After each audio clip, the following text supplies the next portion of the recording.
साहिबा, इतने लोग पूरे लाहौर से थैंक यू। ओके अल्लाह हाफिज़। अल्लाहुम्मा सल्ली व सल्लिम व बारिक अला सय्यिदिना मुहम्मद व अला आलिहि व सहबिही अजमाइन।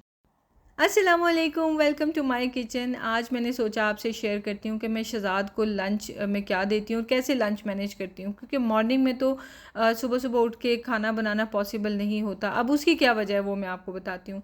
जब बच्चों को बस पे छोड़ के वापस आते हैं शहज़ाद घर, तो उस वक्त होते हैं 6:30। हम लोग फिर बैठ के इकट्ठे नाश्ता करते हैं। ब्रेकफास्ट मैं ना तो बच्चों को छुड़वाती हूँ, ना हम लोग खुद स्किप करते हैं। Breakfast is the most important meal of the day और ये कभी भी नहीं छोड़ना चाहिए। खैर, ब्रेकफास्ट करते हुए हमें बच जाते हैं 7 और 7:30 तक शहज़ाद ने ऑफिस के लिए निकलना होता है। वो भागे हुए जाते हैं, जल्दी से शावर लेते हैं, चेंज करते हैं, रेडी होके निकल जाते हैं। अब उस आधे घंटे में मैं कैसे लंच बनाऊं, तो प्रैक्टिकली इम्पॉसिबल है। मैं क्या करती हूँ कि during the second half of the day मैं मोस्टली लंच बनाती हूँ, और ताकि ज़रा फिर भी जितना मैक्सिमम फ्रेश रह सके उतना ही बेटर है। और फिर रात में हम वही खा लेते हैं और नेक्स्ट डे शहज़ाद लंच में वो लेके जाते हैं। तो यानी शहज़ाद को रात में फ्रेश मिलता है और नेक्स्ट डे लंच के लिए फिर उनको लेके जाते हैं। तो मैं आज बना रही हूँ अंडा कीमा, और ये बिल्कुल आम से इंग्रेडिएंट्स होंगे। आप देखेंगे आप हैरान हो जाएंगे, इतने आम इंग्रेडिएंट्स, लेकिन जब आपके किचन में खुशबू आएगी आपको लगेगा कुछ देगी सा पक रहा है, कुछ शादी वाला खाना पक रहा है, जबकि शादियों पे तो मिलता भी नहीं है। बहुत अच्छी खुशबू आती है। तो मैंने प्याज जो है ना लच्छेदार से काट लिया, उसमें जिंजर गार्लिक का पेस्ट डाला है, और इसको ना अच्छी सी खुशबू आने लग जाएगी, मतलब ब्राउन नहीं करना प्याज को। तो मैंने इसमें मटन का कीमा डाल दिया। कीमा मैंने वॉश कर लिया था, क्योंकि जिस शॉप से हम लेके आते हैं वहाँ से हम डायरेक्ट बोटियाँ वॉश करवा लेते हैं, फिर कीमा वॉश नहीं करना पड़ता। पर ये वाली वॉश नहीं करवाई थी, सो मुझे कीमा वॉश करना पड़ा। सारी न्यूट्रिशन तो वॉश करने पे वेस्ट हो जाती है, बट एनीवेज।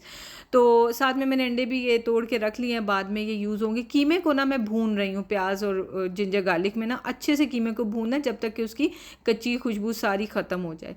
तो ये देखिए, ये मैं लेके आई थी क्रैनबेरी बीन्स, इतने ही खूबसूरत लगते हैं, और आई विश कि पकने के बाद भी इतने खूबसूरत लगते हैं। इन पे क्रैनबेरी कलर के इतने प्यारे से पैचेस होते हैं, लेकिन पकने के बाद जूं जूं ये पकते हैं ना, इनका ये क्रैनबेरी कलर ख़त्म होता जाता है और बस ये वाइट बीन्स की तरह पक के रह जाते हैं। अभी मैं आपको दिखाऊंगी, बहुत इंटरेस्टिंग है ये बीन्स, और लेकिन इनका टेस्ट बहुत अच्छा होता है। नॉर्मल बीन्स से ज़्यादा अर्थी फ्लेवर होता है। अच्छा, ये कीमा जो है ना ये अच्छे से भुन गया है, और मैंने इसके अंदर फिर डाल देने हैं टमाटर नॉर्मल जैसे आप चॉप करते हैं उससे चॉप करके डाल लें।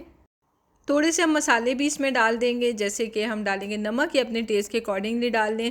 मिर्चें भी डाल देंगे, लाल मिर्च अब मैंने थोड़ी सी इंक्रीज़ कर दी है, मिशी बड़ा हो रहा है ना, थोड़ी थोड़ी मिर्चें बढ़ा रही हूँ मैं। साथ में मैंने हल्दी डाली है, और ये जा रहा है धनिया पाउडर। उसके बाद ये गरम मसाला, और फिर ज़ीरा पाउडर। गरम मसाला भी हम इसी टाइम पर डाल देंगे, और उसके बाद हम लोग फिर से इसको पका लेंगे कि टमाटर अच्छे से गल जाएँ, बिल्कुल ऐसे मैश से हो जाए। तो मैंने थोड़ा सा पानी डाल दिया था, क्योंकि ड्राई ड्राई सा लग रहा था, तो मैंने कहा पानी डाल देते हैं, प्रोसेस ज़रा फास्ट हो जाएगा। एक तो नमक डालने से भी टमाटर जल्दी गल जाते हैं, और दूसरा थोड़ा पानी भी मैंने ऐड कर दिया। कवर करके रख दिया है। क्रैनबेरी बीन्स को मैंने वॉश कर लिया है, और इनको अब मैं बॉईल करने रख दूँगी। और सिंपल वही प्रोसेस होता है जैसे आम बीन्स होते हैं, उसी तरह ही बस ये भी हैं। बाय द वे, आप सोच रहे होंगे कि मैंने फिर वही वाला फॉर्मेट बना दिया है, वर्टिकल वाला, बट मुझे ये मज़े का लग रहा है ज़रा, पता है, आई एम एंजॉइंग इट। तो इसलिए मैंने सोचा चलो ज़रा इस तरह करके देख लेते हैं, तो ज़रा अच्छे व्यू अच्छा आता है ना, ये भी तो है। और मेरी जो कुकिंग रेसिपीज़ हैं उसमें फिर उसकी लुक अच्छी आती है ना, आप क्लोज़र व्यू दे सकते हैं, वरना तो दूर दूर से ही नज़र आता है। अच्छा, ये बीन्स जो है ना ये भी बॉयल हो गए, साथ में कीमे को भी मैं साथ साथ चम्मच बीच में हिला देती हूँ। ये देखें, सारा कलर उतर के पानी में चला गया, और ये बीन्स जो है ये बिल्कुल ऐसे लग रहा है जैसे ब्लीच कोई डाल दिया और सारा ऊपर से पैचेस उतर गए हैं। तो ये पानी अब इसका मैं ड्राई कर लूँगी, और साथ साथ ये थोड़े और भी मैं भून लूँगी ना, क्योंकि अब इसमें मसाले भी डाल दिए, अब इसकी अच्छी सी खुशबू आने लग गई है इसी टाइम पे। आप यकीन करें कि ये सिर्फ इतने से मसाले डाले हैं, लेकिन वो जिंजर गार्लिक का पेस्ट जो है ना इसमें क्वांटिटी थोड़ी ज़्यादा डलती है, इस वजह से इसमें वही मसालों की ना शादी वाले खाने की खुशबू आ रही है। तो आपने ये डाल के देखना, ट्राई ये रेसिपी ज़रूर करनी है, बहुत मज़ा आएगा। ज़रूरी नहीं कि आप ये लंच के लिए बनाएं, आप ये इसको नाश्ते के लिए या ब्रंच के लिए बना सकते हैं। गर्मा गर्म पराठे बनाएं साथ में, और उसी वक्त ये ताज़ा ताज़ा बना के तो फ्रेश फ्रेश सर्व करें, कितना मज़ा आएगा, है ना। तो बहरहाल ये मैंने क्या किया कि सारे साइड पे कर दिया कीमा, और इसके ऊपर मैंने ये डाल दिए है फ्रेश हरा धनिया, और साथ में जूलियन कट करके मैंने रखा हुआ था जिंजर, वो भी डाल दूँगी। और हरी मिर्चें आपकी चॉइस है कि आप पूरी की पूरी डाल दें या चॉप करके डाल लें। और उसके बाद ये सेंटर में मैंने अंडे डाल दिए इसमें, और लेकिन मैंने ना फ्लेम हल्का रखा है ताकि अंडे थोड़े से पक जाएँ, उसके बाद मैं उनको तोड़ूँगी। पर्पज़ यहाँ पे ये है कि अंडे जो है ना वो आपने बिल्कुल ऐसे बारीक बारीक नहीं कर देने, स्क्रैम्बल करने हैं, लेकिन मोटे मोटे से अंडे के टुकड़े रखने हैं, क्योंकि कीमे में मोटे मोटे से पीसेस अंडों के ना बहुत अच्छे लगते हैं। तो हल्के फ्लेम पे रखा हुआ उसे मैं पकने दे रही हूँ, हल्का सा मिक्स किया है मैंने अंडे को, और उतनी देर तक ये पुदीना वगैरह चॉप कर लेंगे, क्यूकम्बर्स कट कर लेंगे। ये देखें हल्का सा हिला रही हूँ कि नीचे ना लग जाए, लेकिन कोशिश कर रही हूँ कि ये अंडे के मोटे मोटे ही चंक्स से बने रहे ना। अब ये मैं बना रही हूँ बीन्स के लिए ना, ऐसी सैलड टाइप ही बीन्स का बना लूँगी, बिल्कुल सिंपल सा बेसिक से जो भी घर में पड़ा हो उसको मिक्स करके। आपको पता है ना, आप एक हेल्दी सा सैलड अपने लिए बना लेते हैं, तो मैंने सोचा कि बस आज वही काम कर लेते हैं। तो मेरे पास खीरे, टमाटर और वो चीज़ें ही पड़ी हुई थी। अब ये इसको मैं मिक्स कर लूँगी, क्योंकि अंडा सारा पक गया है, इसी तरह हल्के फ्लेम पर ही। तो अब इसको मिक्स करेंगे। तो ये देखिए मोटे मोटे से टुकड़े हैं। अंडे आपने कितने डालने हैं, थोड़े ज़्यादा, वो आपकी चॉइस है। इंग्रेडिएंट्स क्वांटिटी सब आपको डिस्क्रिप्शन बॉक्स में मिल जाएगा। मैंने आधा किलो कीमे में डाले हैं तकरीबन 6 अंडे, तो आप बेशक 4 डाल लें, 3 डाल लें, वो आपकी चॉइस है, ठीक है। लास्ट में मैंने थोड़ा सा और धनिया डाला है इसके ऊपर, और बस इसको मिक्स कर लेंगे। तो ये हमारा जो है ना अंडा कीमा तैयार हो गया। देखिए कितने मोटे मोटे इसके अंदर पीसेज हैं। बहुत खुशी होती है जब आप कुछ मज़े का बनाते हैं ना तो बड़ा मज़ा आता है, और स्पेशली फैमिली भी जब डिफरेंट डिफरेंट चीज़ें इंजॉय करती होती है। अब बना लेते हैं चाट। उसके लिए वही पुदीना और खीरे और टमाटर डालें हैं। प्याज बहुत मज़े के लगते हैं, स्पेशली जब आप इमली का भी पेस्ट डालते हैं, लेकिन बच्चों ने नखरे करने हैं तो मैंने फिर प्याज स्किप कर दिए हैं। मेरे रिश्तेदार की तो आपको आदत पता है, हम एडजस्ट कर जाते हैं हर हिसाब से। मैंने इसमें फिर बीन्स भी डाल दिए हैं, और साथ में लेमन जूस डालूँगी, नमक, चाट मसाला, काली मिर्च, और फिर साथ में इमली का पेस्ट। तो अच्छा, मैं एक आइडिया सोच रही थी, आप लोग बेचारे भी रिक्वेस्ट कर करके थक गए हैं कि भाई दिखा दो, अपनी रूटीन भी शेयर कर दो। और मैं कहती हूँ हमेशा कि मैं नौश व्लॉग्स पे शेयर करूँगी, लेकिन बस चैनल्स जब डिवाइड में कर देती हूँ तो फिर मुझसे 2 चैनल्स पे काम नहीं होता। तो मैं ये सोच रही हूँ कि इसी पे मैं वापस रूटीन आपसे शेयर करनी शुरू कर दूँ, क्योंकि सच बताऊँ अपनी रूटीन मैं भी मिस कर रही हूँ। मैं आगे जाके लुक बैक करूँगी तो मैं बस सिर्फ खाने ही पकाती नज़र आऊँगी, मेरी रूटीन कहाँ है।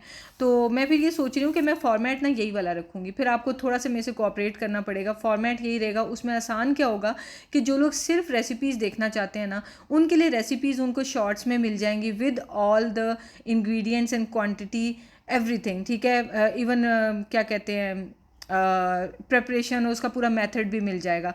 वो शॉर्ट्स को देख के तो फॉलो कर सकते हैं, और जिनको रूटीन चाहिए उनको पूरा व्लॉग रूटीन का इसी चैनल पे मिल जाएगा। नौश व्लॉग्स मेरे बस की बात नहीं है, मेरे से 2 चैनल्स नहीं होते, पता है। बच्चों को भी टेंशन देनी होती है, घर को भी, तो भी इतना कुछ एक बंदी से नहीं हो सकता है। खैर जी, तो चलें जी, सारे खुश हो जाएं। अब आपको रूटीन व्लॉग भी मिलेंगे, लेकिन सेपरेट शॉर्ट्स में आपको रेसिपीज़ भी मिलेंगी। Your wish my command. आप भी खुश, मैं भी खुश।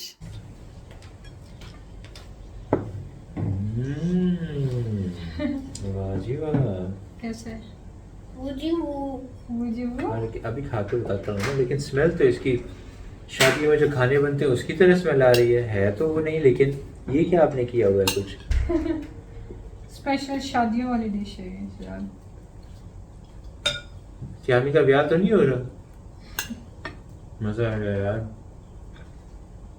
लिटरली ऐसे ऐसे कीमे और अंडे की चूरी बनाई हो, मजा आ गया। फिर एक नया नाम रख दिया। वेरी वेरी नाइस यार।